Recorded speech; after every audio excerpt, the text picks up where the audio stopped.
Before after.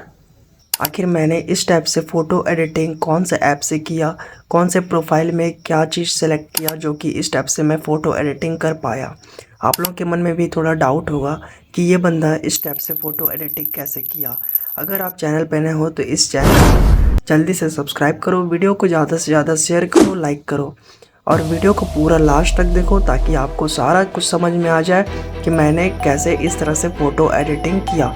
चलो start करते हैं।